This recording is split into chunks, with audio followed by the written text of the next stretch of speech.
September 2001, the day truth died and war was born.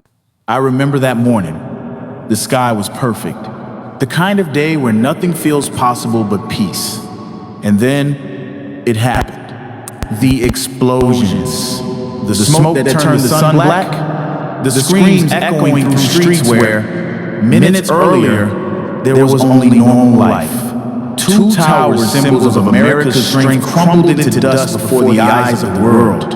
And in that moment, thousands of lives were gone. Civilians at their desks, airline passengers, firefighters and police running toward the danger. Heroes who never came back. They told us who to blame before the dust had even settled. They told us men in caves had outsmarted the most powerful nation on earth.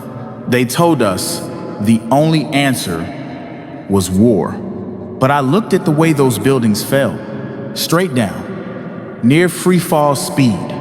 Steel beams cut and shattered like paper. And I knew no office fire, no random collapse, no structural failure from an airplane could do that. It looked like a demolition because it moved like a demolition. Planned, precise, engineered. The deal before the disaster. Months before that day, the World Trade Center was leased for the first time in its history.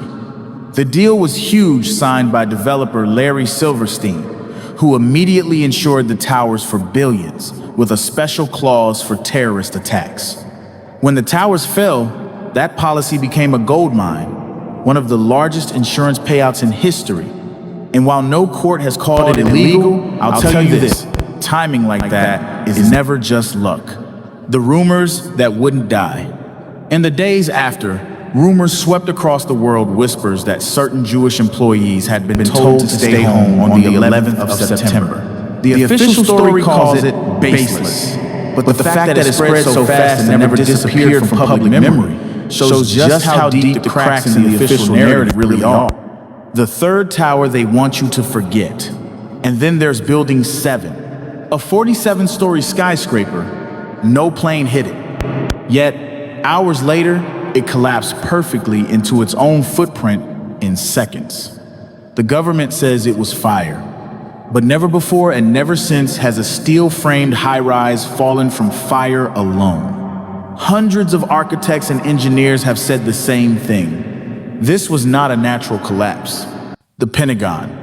That same morning, the Pentagon, the most secure building on Earth, was also hit. We're told it was a passenger plane, but the public has never been shown clear. Full footage, only a few blurry frames. And the part of the building hit, conveniently under renovation, with fewer people inside. Too many coincidences for one day. The lives lost even their own. Nearly 3,000 people died that day. And thousands more would die slowly in the years to come from breathing in the toxic dust filled with asbestos and poisons unleashed when the towers fell. First responders, cleanup crews, children who lived nearby. Their lives traded for an agenda far bigger than any of us. That's when I knew. To keep the war machine alive, America will sacrifice even its own people. The war without end and the hypocrisy. While the world mourned, Washington was already moving. Afghanistan was invaded within weeks, supposedly to destroy Al-Qaeda and remove the Taliban from power. But here's the truth they don't like to talk about. After 20 years of occupation, trillions of dollars spent, and countless lives lost, they left. And who's in charge of Afghanistan today? The very same Taliban they claim to have gone there to defeat. The war achieved nothing for the people of Afghanistan. But for the U.S. war machine, it was a 20-year gold rush of contracts, resources, and strategic control. The bloody trail beyond Afghanistan. Iraq followed, sold, with lies about weapons of mass destruction.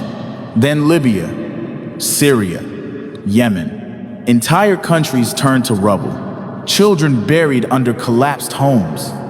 Women, men, the elderly slaughtered in the name of human rights and freedom. America wraps its wars in the language of morality, but it is a mask. Behind it is greed.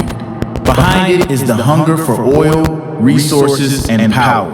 And they will kill anyone foreign or domestic to keep the machine running. The truth buried in the rubble. The 11th of September was more than a tragedy. It was the opening act in a war without end. A war on the Middle East. A war on truth. A war on humanity itself. Until the world demands answers about the insurance, about Building 7, about the Pentagon, about the toxic dust, and about the endless lies the shadow of that day will stretch on forever. They didn't just change the world. They remade it, and they did it for them, not for us.